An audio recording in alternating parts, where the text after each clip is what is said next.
વિશ્વામિત્ર મુનિ તે કેવા લાગ્યા છે કે રાઘવ,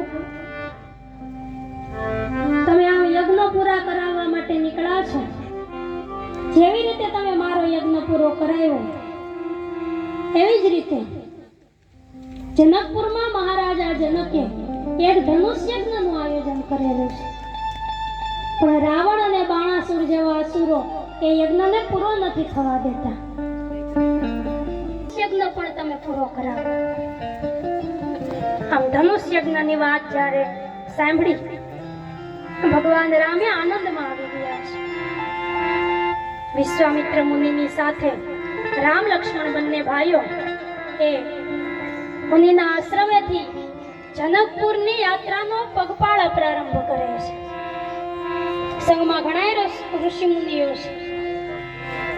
ધનુષ યજ્ઞનું સાંભળ્યું એટલે ભગવાન રામે આનંદમાં આવી ગયા છે.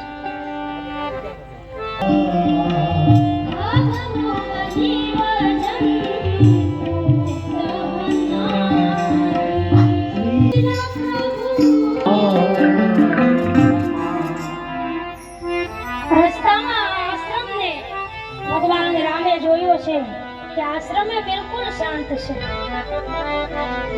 આજુબાજુમાં નથી કોઈ જીવ જંતુ. આશ્રમની અંદર જે વૃક્ષો છે ને એના ઝાડવા છે ને એ પણ હલતા નથી, એકદમ સ્થિર, જાણે સાધનામાં લીન હોય. આ આશ્રમના દ્વાર ઉપર માનવ આકૃતિનો એક પથ્થર પડેલો છે. ભગવાન રામ આશ્રમને જોઈ અને વિશ્વામિત્ર મુનિને પ્રશ્ન કરે છે કે મુનિવર, આ આશ્રમે કોનું છે? બિલકુલ શાંત. ત્યારે વિશ્વામિત્ર મુનિ એ જવાબ, ગૌતમ ઋષિના પત્ની અહલ્યા એટલા સુંદર હતા. બ્રહ્માજીએ જ્યારે